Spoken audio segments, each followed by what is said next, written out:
ঘটনাটা শুনছি পরে, ঘটনা ঘটার পর নামাজ পড়ে এসে আমি শারীরিক একটু অসুস্থ। পরে আমার একটা লোক ফোন দিয়ে জানাইলো যে এই ঘটনা অসীম দর্জির বাবা কুদ্দুস দর্জির একটা মেয়ে বিয়ে করছে, তো সেই ধরে সন্তানাদি আছে, ওরা জায়গা মানে যেহেতু সন্তান আছে তারা জায়গা পাবে, জায়গা প্রাপ্য। এই জমি দাবি করতে আসার কারণে অসীম দর্জির সাথে বাকবিতণ্ড হয়। এরপর অসীম দর্জি সাপ্রদা কিছু লোকজনের দাওয়াত দেয় এবং তারা যায় একটা বাহিনী, সাপ্রদা পরিচিত বাহিনী, এই পরিচিত বাহিনী গিয়ে ওইখানে মারধর করছে, মানে মহিলা পুরুষ ইত্যাদি ইত্যাদি যারে যেখানে যেভাবে পাইছে সেভাবে মারধর করছে। বৃদ্ধ আবার বনিতে কাউকেই তারা দেখাই দেয়নি। এবং এইমাত্র আমাকে বলল এই যে আর্মির লোক আসছে এবং ওই যে ওদের পক্ষের লোক যে মসজিদ থেকে নামাইও নাকি লোকজন মারধর করছে। খুব অনাকাঙ্ক্ষিত এবং দুঃখজনক।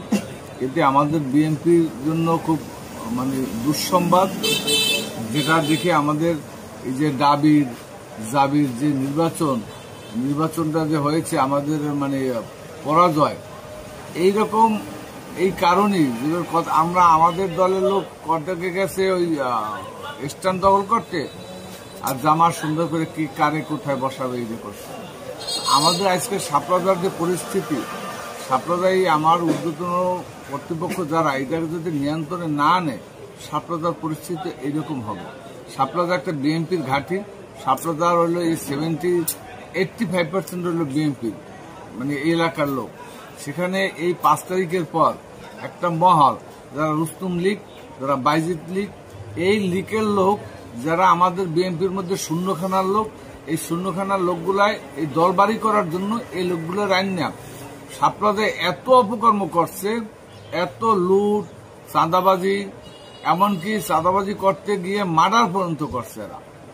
এই লোকগুলারে যদি এখনো যদি দমন না করে এবং প্রশাসনের কাছে একাধিকবার বলার পরেও প্রশাসন কোনো পদক্ষেপ নেয় নাই এবং আমার দলও কোনো পদক্ষেপ নেয় নাই।